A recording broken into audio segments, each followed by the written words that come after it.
एका दिवसाच्या बातम्यांमध्ये काय असतं नाही का? थोडं राजकारण, थोडी अर्थव्यवस्था, काही यशाच्या गोष्टी. पण विचार करा, जर आपण ह्या सगळ्या बातम्यांचे तुकडे एकत्र जोडले तर आपल्याला 1.4 अब्ज लोकांच्या या आवाडव्या देशाचं एक मोठं चित्र दिसू शकेल का? चला तर मग, आज आपण हेच करणार आहोत.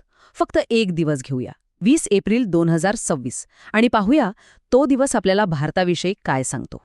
हो, हाच तो महत्वाचा प्रश्न आहे. 20 एप्रिल 2026, फक्त एक दिवस, पण हाच दिवस आपल्याला संसदेतल्या मोठ्या निर्णयापासून ते एका लहानशा खेड्यातल्या बदलापर्यंतची एक मोठी गोष्ट सांगणार आहे. तर सुरुवात करूया देशाच्या पॉवर सेंटरपासून, म्हणजे संसद. कारण कोणत्याही देशाची दिशा तिथेच ठरते. पाहूया या दिवशी भविष्याला आकार देणारे कोणते मोठे निर्णय घेतले जात होते. आणि दिवसाची सुरुवातच एका मोठ्या राजकीय बातमीने झाली. महिला आरक्षण विधेयक, ज्याची अनेक वर्षांपासून चर्चा सुरू होती, ते अखेर लोकसभेत फेटाळण्यात आलं.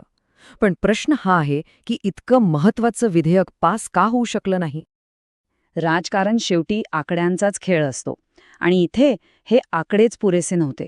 बघा, त्या दिवशी संसदेत 528 सदस्य हजर होते. आता हे विधेयक पास व्हायला 2/3 बहुमत हवं होतं, म्हणजे तब्बल 352 मतं. पण मिळाली किती? फक्त 298. म्हणजे सरळ सरळ मतांचा आकडा कमी पडला आणि हे इतकं महत्वाचं विधेयक तिथेच थांबलं. आता गंमत बघा, एकीकडे एक महत्वाचं विधेयक अयशस्वी ठरत होतं, तर दुसरीकडे त्याच संसदेचं रूप बदलण्याची एक मोठी योजना समोर येत होती. हो, एक नवीन संविधान सुधारणा विधेयक मांडण्यात आलंय, ज्यानुसार लोकसभेची सदस्य संख्या थेट 850 पर्यंत वाढवण्याचा प्रस्ताव आहे. यात राज्यांसाठी 850 आणि केंद्रशासित प्रदेशांसाठी 35 जागा असतील. म्हणजे खूप मोठा बदल आहे हा. चला, आता राजकारणातून थेट अर्थव्यवस्थेकडे येऊया.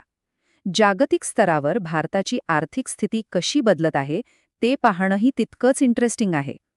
इथे खूप मोठा बदल दिसतोय. गेल्या 4 वर्षांपासून भारताचा सर्वात मोठा व्यापारी भागीदार होता अमेरिका. पण आता ही जागा चीनने घेतली आहे. हा फक्त आकड्यांचा बदल नाहीये, तर जागतिक समीकरणांमध्ये होत असलेल्या बदलाचं हे एक मोठं चिन्ह आहे. आणि हा व्यापार किती मोठा आहे याचा अंदाज या आकड्यावरून येईल. तब्बल $151.1 अब्ज. हा आकडा भारत आणि चीनमधले आर्थिक संबंध किती वेगाने घट्ट होत आहेत हे स्पष्टपणे दाखवतो. आणि हे फक्त व्यापारापुरतं मर्यादित नाही.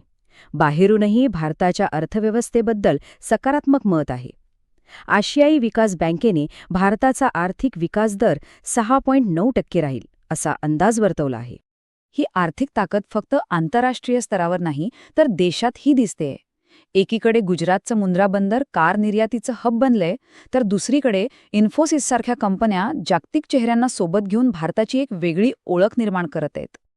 बरं, हे मोठे आकडे आणि जागतिक गोष्टी बाजूला ठेवून आता आपण त्या योजना आणि प्रकल्पांबद्दल बोलूया, जे थेट आपल्यासारख्या सामान्य नागरिकांच्या आयुष्यावर परिणाम करत आहेत. आता हे बघा, हे खूपच छान उदाहरण आहे. 2019 मध्ये जल जीवन मिशन नावाची एक योजना सुरू झाली होती, बरोबर?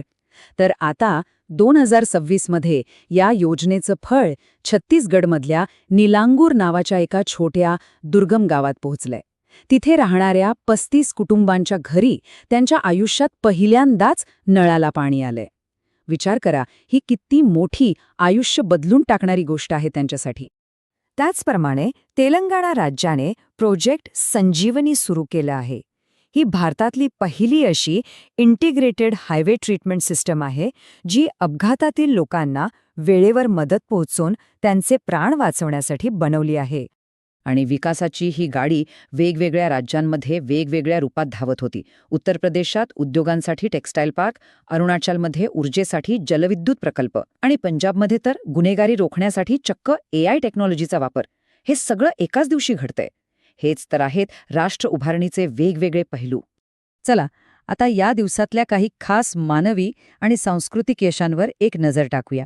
कारण देश फक्त धोरणं आणि आकड्यांनी नाही, तर माणसांच्या कर्तृत्वानेही मोठा होतो. राजकारण आणि अर्थव्यवस्थेच्या पलीकडे हा दिवस एका व्यक्तीच्या कौशल्याचा आणि त्यामुळे संपूर्ण देशाला मिळालेल्या आनंदाचाही साक्षीदार ठरला. वैशाली नाव लक्षात ठेवा. फिडे महिला कॅन्डिडेट्स टूर्नामेंट जिंकून तिने इतिहास रचला. अशी कामगिरी करणारी ती पहिली भारतीय महिला ठरली आहे. भारतीय बुद्धिबळासाठी हा एक खूप मोठा अभिमानाचा क्षण होता. त्याच दिवशी कर्नाटकात श्रद्धा आणि शासन एकत्र आले. आदिचनगिरी मठाच्या प्रमुखांच्या स्मरणार्थ बांधलेल्या एका मंदिराचं उद्घाटन थेट पंतप्रधानांच्या हस्ते झालं. यातून दिसतं की आपल्या देशात परंपरा आणि आधुनिक राजकारण कसे एकत्र नांदतात. तर मग संसदेतल्या मतदानातल्या पराभवापासून ते एका दुर्गम गावातल्या पहिल्या नळाच्या पाण्यापर्यंत, एका जागतिक विजयापासून ते आर्थिक बदलांपर्यंत, या सगळ्या घटना एकत्र पाहिल्यावर आपल्यासमोर नक्की काय चित्र उभं राहतं? यालाच इंग्रजीमध्ये मायक्रोकॉझम म्हणतात, म्हणजे एक सूक्ष्म जग. ह्या एका दिवसाच्या घटना म्हणजे संपूर्ण राष्ट्राची गुंतागुंत, आव्हानं आणि यशाचं एक छोटंसं पण अगदी अचूक प्रतिबिंब आहे. आणि शेवटी हाच प्रश्न मनात येतो की जर फक्त एका दिवसात इतकं काही घडू शकतं, इतके बदल, इतकी आवाहनं आणि इतके उत्सव, तर सतत धावणाऱ्या, सतत बदलणाऱ्या या राष्ट्राचं भविष्य कसं असेल याचा विचार करायलाच हवा.